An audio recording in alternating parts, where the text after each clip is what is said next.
नमस्कार दोस्तों, मेरा नाम है अमित दुबे और मैं एक साइबर क्राइम इन्वेस्टिगेटर हूँ। मार्क जुकरबर्ग जिसने कि फेसबुक बनाया, उसको इंडिया में कुछ स्कूल खोलने हैं और वो मेरठ में किसी पार्टनर को ढूंढ रहा है कि वो उसके सहयोग से वहाँ स्कूल खोल सके। उसकी एक ईमेल आती है एक रिटायर्ड प्रिंसिपल, उनसे कहा जाता है कि आपको चुना गया है और इस स्कूल को बनाने में आपकी मदद चाहिए और आपको ही कंट्रोल भी दिया जाएगा, आप ही उसकी प्रिंसिपल भी होंगी, चेयरमैन होंगी। वो रिटायर्ड प्रिंसिपल भी एक्साइटेड है, वो हामी भर देती हैं। उसके बाद प्रोसेस शुरू होता है, काफ़ी सारे डॉक्यूमेंटेशंस होते हैं और उसके बाद कहा जाता है कि कुछ लीगल प्रोसेसिंग्स करनी है, उसके लिए कुछ पेमेंट्स है वो कर दीजिए ताकि ऑन रिकॉर्ड आपका नाम आ जाए। वो महिला उस प्रोसेसिंग फीस के नाम पर 5.5 लाख का पेमेंट भी कर देते हैं कई ट्रांजेक्शंस में। कभी उनसे 50,000 मांगा जाता है, कभी 75,000, वो देती रहती है। और जब ये पेमेंट हो जाता है और उसके बाद मार्क जुकरबर्ग उनका फ़ोन उठाना बंद कर देता है, ईमेल पे जवाब भी देना बंद कर देता है और उनको समझ में नहीं आता कि एक स्कूल खोलने का जो इतना अच्छा मकसद था वो ऐसे कैसे इन्होंने छोड़ दिया कि पैसे भी चले गए। आपको पहले इंस्टेंस पर ही अगर ऐसा नहीं लगा कि ये एक फ्रॉड है तो फिर ये फ्रॉड आपके साथ भी हो सकता है। जब मैंने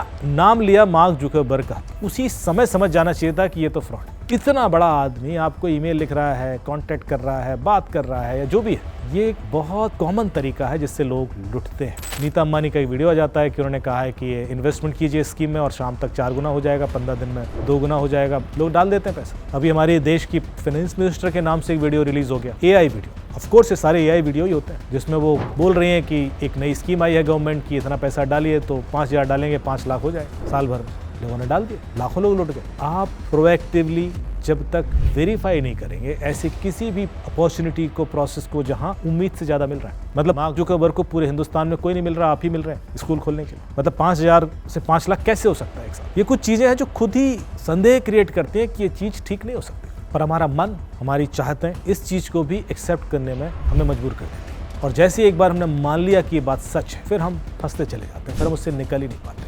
एक गुजरात के व्यक्ति का मुझे फोन आया, उसने मेरे से कहा कि सर मेरे 56 करोड़ रुपए निकल गए फ्रॉड। तो मैं चौंक गया, मैंने 56 करोड़ कैसे निकल सकते हैं, मतलब ये तो अमाउंट ही इतना बड़ा है जो कोई कैसे ही ट्रांसफर कर देगा, क्योंकि एक दिन में तो होगा नहीं। मैंने सर ये कैसे हुआ? बोले वो सब इन्वेस्टमेंट के लिए मैंने डाला और उससे निकला। तो मैंने कहा मुझे फटाफट ट्रांजेक्शन अलर्ट्स भेजिए, जो भी पैसे जिस अकाउंट में गए वो डिटेल भेजिए, मैं जांच करवाता हूँ। उन्होंने मुझे सारे डिटेल्स भेजे, उनकी कंप्लेन की कॉपी भेजी जो उन्होंने पुलिस में की थी। और उसके बाद हमने जब अपनी टीम से चेक करने को कहा तो टीम ने मुझे बताया कि सर हमने सारे अमाउंट चेक किए तो ये टोटल 8-8.5 करोड़ के करीब दिख रहा है जो उन्होंने दिया है, 56 करोड़ तो नहीं दिखा। तो मैंने उनको कॉल किया, मैंने कहा सर आपका 56 करोड़ तो नहीं है इसमें तो सिर्फ 8-8.5 करोड़ गया है। बोले हाँ मैंने दिया 8-8.5 करोड़ है पर वो 56 करोड़ हो गया था। मैंने कहा सर आप पुलिस कंप्लेन कर चुके, पैसा आप विड्रॉ नहीं कर पा रहे और आपको अभी भी लगता है कि आपका 8 करोड़ 56 करोड़ हो गया था। वो मान ही नहीं पा रहे थे। वो व्यक्ति जो 1.5-2 साल से स्ट्रैप में था और लगातार पैसे दिए जा रहे और पैसे बढ़ते हुए देख रहा है कि उसका 2 करोड़ 4 करोड़ हो गया, 3 करोड़ हो गया, जो भी, वो इस हद तक इस इल्यूजन में फंसा हुआ है कि आज भी नहीं मान पा रहा है कि उसका नुकसान